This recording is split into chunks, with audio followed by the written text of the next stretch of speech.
A reconstituição de um crime que chocou o país e o mundo. Foi na Barraca Verde, Lamas ao Fundo, onde Elvino Dias e Paulo Guambi encontravam-se a beber cerveja na noite de 18 de outubro, sexta-feira. Faltando poucos minutos para meia-noite, os dois decidiram abandonar o local na companhia de duas moças. Quase 2 semanas depois, decidimos voltar ao mercado 4 de outubro, vulgo Pulmão, para compreender como tudo aconteceu. E naquela trágica sexta-feira, segundo testemunhas, Elvino Dias terá chegado ao mercado 4 de outubro, mais conhecido como Pulmão, no fim da tarde. Ele estava sempre aqui quando chegasse fim de semana. Era filho da casa.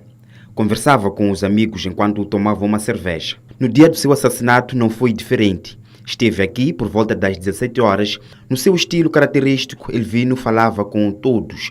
Aliás, ele nem ficava no mesmo sítio de tanto conversar. Desde as primeiras horas que Elvino Dias chegou ao Pulmão, ninguém tinha visto a presença de pessoas estranhas ao seu ambiente. Todos que estavam com Elvino Dias eram pessoas próximas, incluindo nós que trabalhamos no mercado. Mesmo esses carros de que tanto se fala, nós não vimos. Pelo menos não estacionaram aqui no Pulmão. Só ouvimos falar de tais viaturas depois do assassinato que chocou a todos nós. As nossas fontes desmentem o facto de o advogado ter se envolvido numa briga por questões conjugais. Não é verdade que tenha havido uma discussão. Nem tinham muitas mulheres no seu meio. Naquela noite, Elvino Dias não foi a única vítima.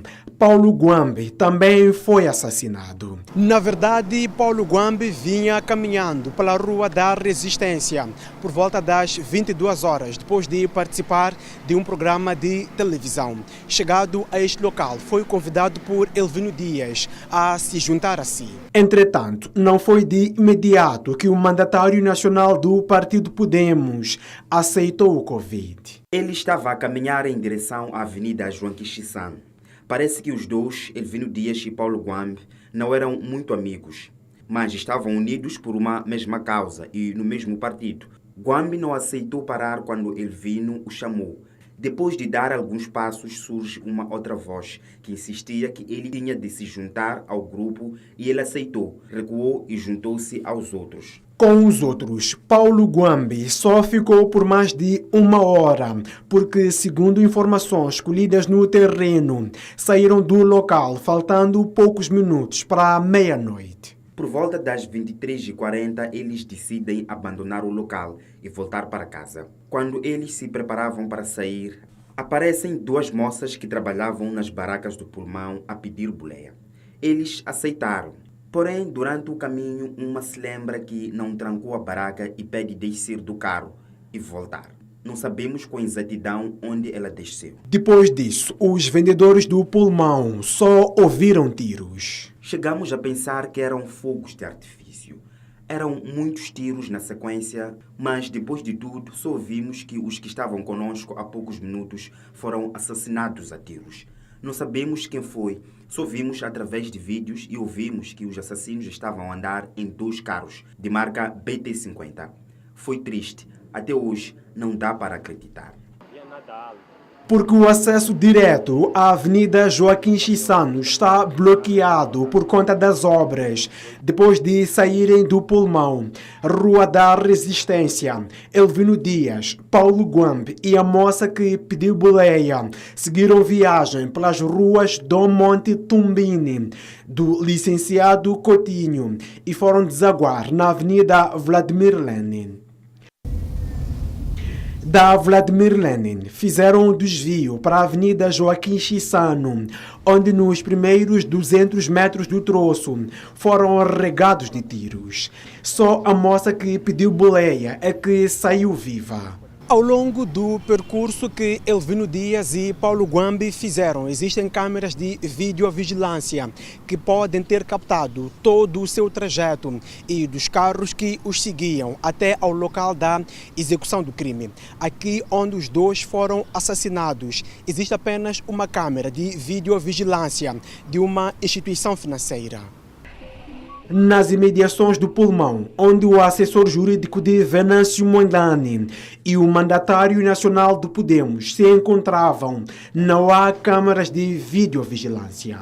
Contudo, ao longo do trajeto, contam-se mais de 7 câmaras de videovigilância, dentre as quais da Embaixada da Rússia em Moçambique e do Ministério do Interior, montadas em 2016, cujo objetivo era esclarecer alguns crimes. As câmaras de vigilância não são de entidades com ligação ao Estado ou ligação ao Cernic ou com órgãos de investigação criminal. Mas se lá estão entidades privadas, há no âmbito legislativo o dever de colaboração. Ou seja, o que isto quer dizer? Se as câmaras estivessem a funcionar ou estão a funcionar, há toda a necessidade dessas entidades que têm instaladas as câmaras e a funcionar, colaborarem com a entidade de investigação, cedendo as imagens que é para melhor instrução processual. Sucede que, por exemplo, o Serviço Nacional de Investigação Criminal já veio ao público dizer que as câmaras ao redor da cena do crime não funcionam.